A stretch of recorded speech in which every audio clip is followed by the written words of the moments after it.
Well, hello there, Switchheads. Kanan here. Hope you're all well, and welcome to my review of Potion Party. And within this review, we are going to find out whether this kind of time management shop building game will reach the heights of the Wall of Fame, or whether it's dismal enough to go on the Wall of Shame, or maybe it'll lie somewhere in the middle. And as always, don't forget to click that link down below. It'll take you straight to our Discord page where you can join in any of our streams we do weekly, or just come for a chat. That's absolutely fine. And if you like any of my content that I put out, well, you know what to do by now, surely. Gameplay.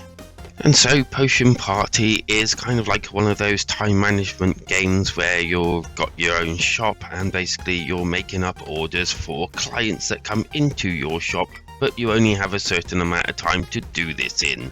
As you can see here, there are many different potions that you can actually brew, and in lots of different ways, and there are also enemies to hinder your progression. Now, the information I've just thrown up on screen, I kind of looked at, and there's no way to remember it all, so you're going to have to just sort of wing it in the actual game itself. The game kind of points you in the right direction when you're actually playing it, but as a whole you will be trying to remember everything you saw on those screens. But don't worry, it does come to you after a little bit and you will get the hang of it.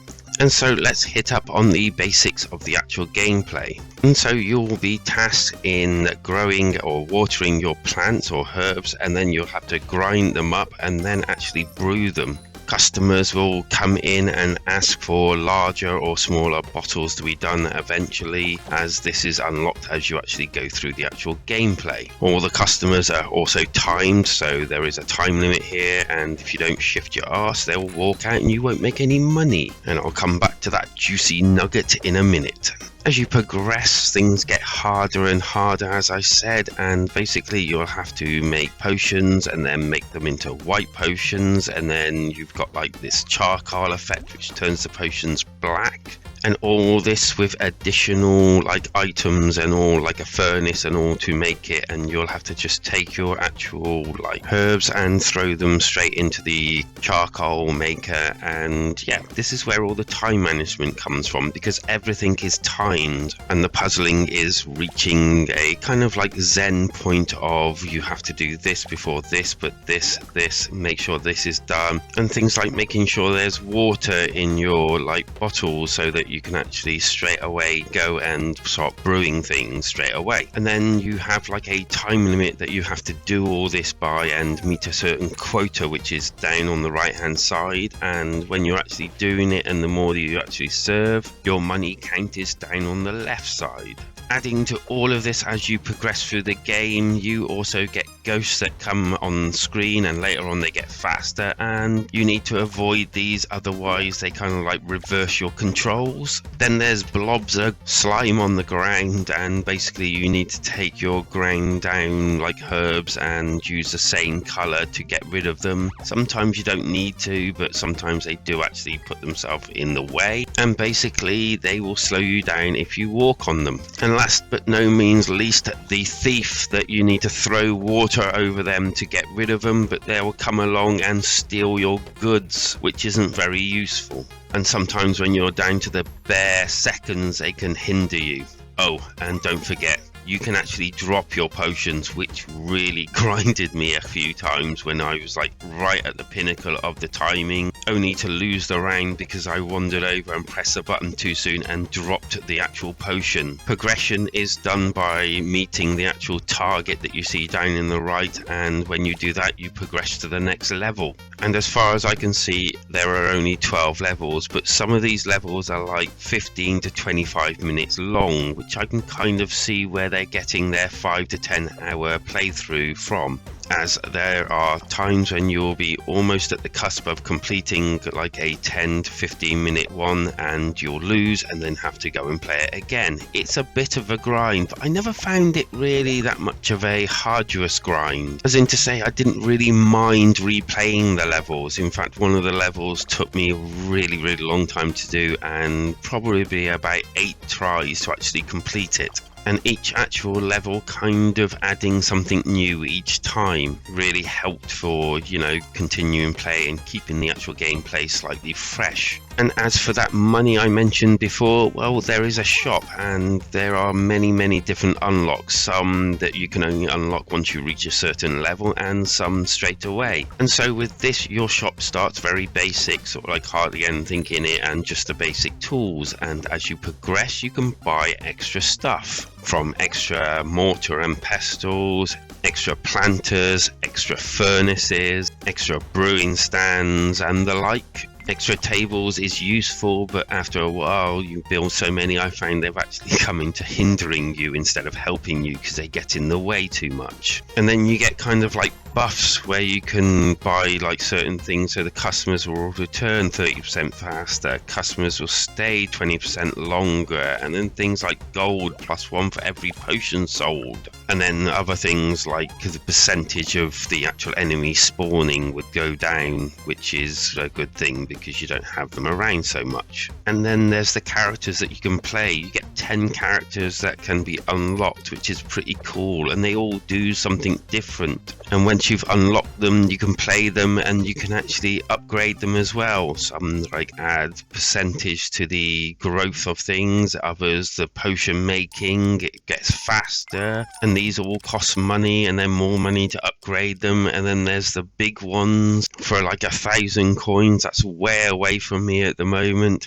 And you get to do things like unlimited uses of water buckets, and big potions only need 1 ingredient, which is very handy, as when you're brewing small potions you use 1 ingredient, and large potions you need 2 bits of water and 2 bits of actual ingredients. And each of these characters you can actually pick at the start of the game, and then you go into the actual pick in the level, and you can like technically grind slightly in the actual levels to actually gain money to buy more of these different features if you wanted to.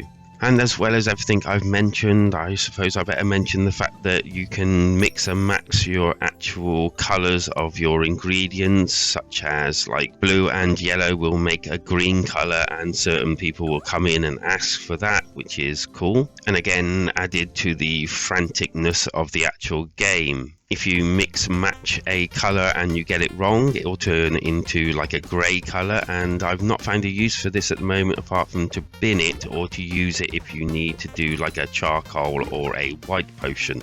The graphics are really quite nice actually. They are basic-ish, but they kind of like serve what you would want them to serve. They look kind of cutesy, they animate quite well, there's no slowdown, but then again if there was in a game like this I would be super annoyed, as I'm pretty sure something like this probably doesn't take up that much processing power. I could be wrong, but I don't think it does. And it's quite cool how you start really basic and then your shop actually just builds up and builds up, and when you go back and play the old levels you've still got all the items and everything from what you've actually bought during the game. It's pretty cool like that. I also enjoyed the brightness of the graphics, and yeah, I suppose the simplicity of it is enjoyable.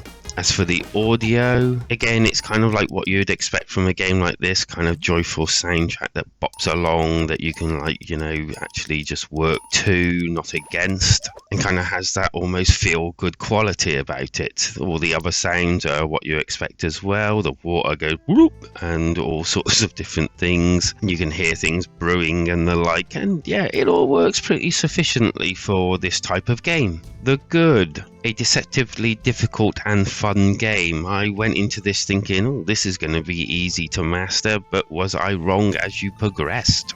That soundtrack is kind of light and bubbly and quite enjoyable. The addition of the extra enemies and obstacles as you go through the levels is pretty cool, and the ability to buy things with the money that you gain and do up your shop and upgrade your actual people and actually unlock other players as in people is great as well. The game is also multiplayer, which I didn't get the chance to try, but I can only imagine it being just as much fun, if not more, than the actual solo experience. The bad.